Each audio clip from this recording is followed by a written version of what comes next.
जय माता दी। हरिओम नमः शिवाय। भक्त नंदलाल की कथा सुनाने जा रहा हूँ तारा रानी की कथा से। तारा रानी की कथा सुनने से पूर्व परिवार सहित नारियल की बेल चढ़ती है। नारियल पर मोली बंधी होनी चाहिए, तभी हमारी मनोकामना पूर्ण होती है। नारियल पर लाल कपड़ा लपेटते हैं तथा ज्योति जहाँ रखी जाती है उस आसन पर लाल कपड़ा बिछाकर रखना चाहिए। इस प्रथा के पीछे एक कथा है जो इस प्रकार है। नरेला गांव में इचू नामक कुम्हार अपने पुत्र नंदलाल और पुत्री नंदी के साथ रहता था। उसका सारा परिवार देवी भक्त था। उनका विशेष कार्य मिट्टी के खिलौने बनाने का था। एक बार नंदा नदी मिट्टी खोद रहे थे।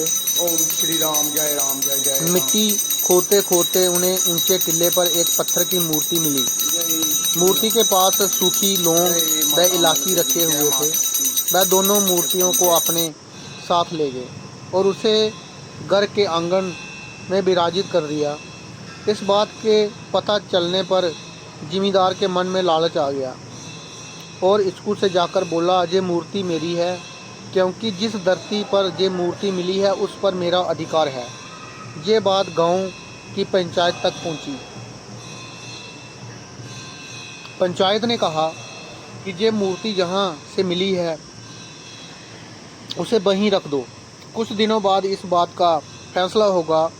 इच्चू बहुत रोया और माँ की मूर्ति से बोला कि हे माँ, मेरी कौन सी परीक्षा ले रही हो?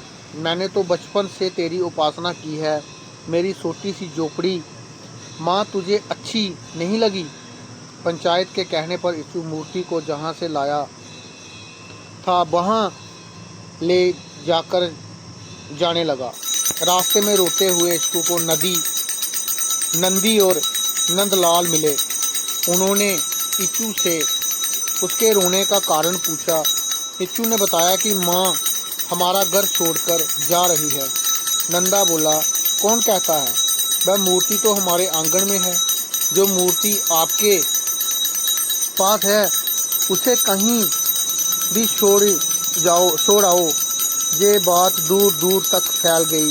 इच्चू कुमार के घर पर माँ के भक्त इकट्ठा होने लगे तो कुछ लोग नंदी नंदा की बुराई करते कि ये छोटी जाति के हैं, अपने घर को मंदिर बनाना चाहते हैं। नंदी नंदा रोते हुए माँ से कहते कि ये संसारिक प्राणी तेरी लीला को नहीं जानते। अब तुम्हें ही मेरी लाज बचानी होगी माँ। तब तक मैं अन्न जल ग्रहण नहीं करूँगा और गुड़ की बेली जो तुम्हारे प्रसाद में रखी है भोग लगाने नहीं तो मैं इस चोकर से अपना सिर नहीं उठाऊंगा। माँ का दिल पिघलने लगा और मध्य रात्रि में माँ शेर पर सवार होकर अपने भक्त से मिलने निकली। तब लंगूर वीर ने माँ से पूछा, माँ कहाँ जा रही हो? आपको इस तरह पहले कभी जाते हुए नहीं देखा। ऐसा कौन सा भक्त है जिसके लिए आपको अंधेरी रात में जाना पड़ रहा है? मैं भी उस भक्त के दर्शन करना चाहूँगा, बजरंगबली ने कहा। माँ पवन रूप धारण कर नरेला पहुंची। माँ ने हनुमान जी को से कहा कि जहाँ सारे भक्त नहीं हैं, ये तो नंदा की परीक्षा ली जा रही है।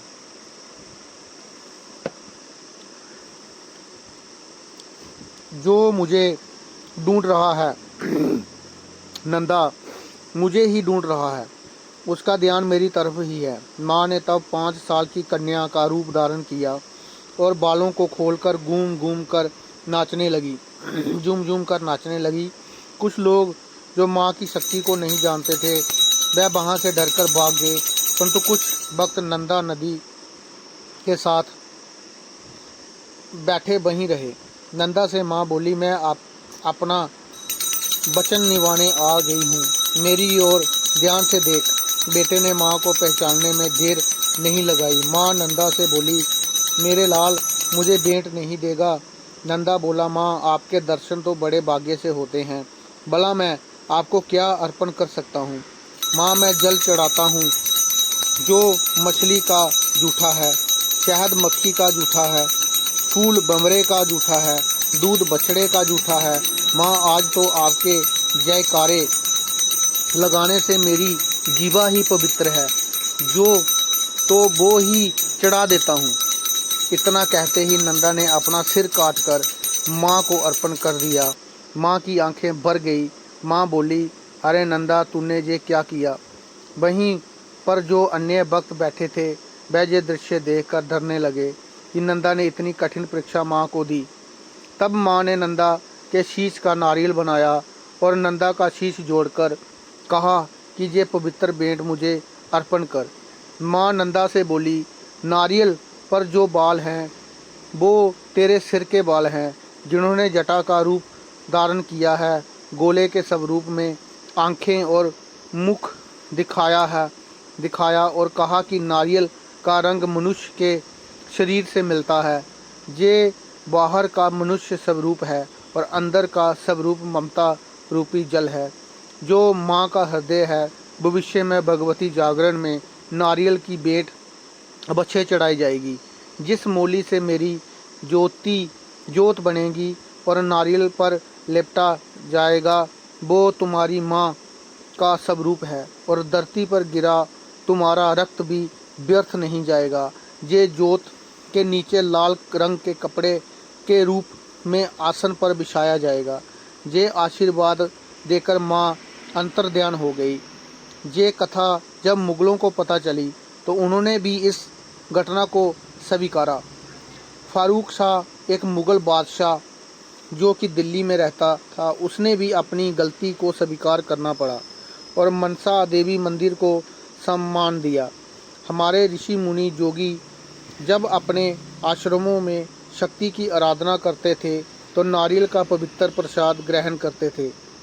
नारियल में से जो पवित्र जल निकलता था उसे पीकर जीवित रहते थे।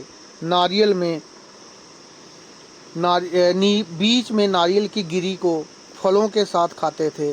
बीच में नारियल का मतलब कम हो गया क्योंकि मुगलों ने नारियल का मतलब नहीं समझा। जब आदि जगत गुरु शंकराचार्य ने माँ भगवती का प्रचार करके अपने चारों शिष्यों को उत्तर दक्षिण पश्चिम में